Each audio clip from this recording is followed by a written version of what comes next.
Pasado na sa huling pagbasa ang ilang panukalang pakikinabangan, hindi lang na mga estudyante kundi maging mga guro. Ang detalye sa Balitang Pambansa ni Mela Lesmoras ng PTV Manila.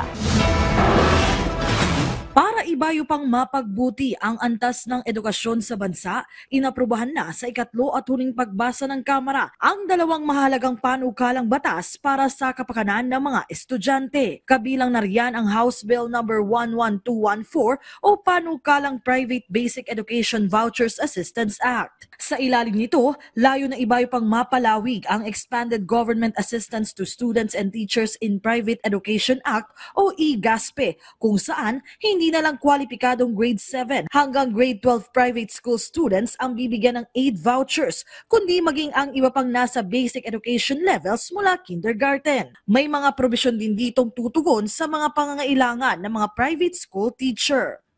Bukod dyan, pasado na rin ang House Bill No. 11213 o Panukalang Education Pathways Act. Target ditong maamyendahan ang K-12 system para mabigyan ng mas magandang job opportunities ang mga kabataan. Ilang panukala pa ang nakalusot sa ikatlong pagbasa ng Kamara patungkol sa pagtugon sa bullying at pagsasaayos ng ilang ahensya. Bukod naman dito, ang iba pang proposed measures inaprubahan na rin sa ikalawang pagbasa.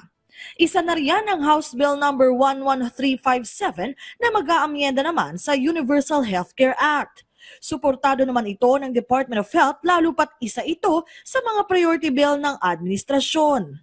Git ng DOH, kapag tuluyan na itong naisabatas, inaasahang bababa pa ang premium contribution rate sa PhilHealth at mas mapagbubuti pa ang hatid nitong mga benepisyo. Mula sa PTV, Mela Lesmoras para sa Balitang Pambansa.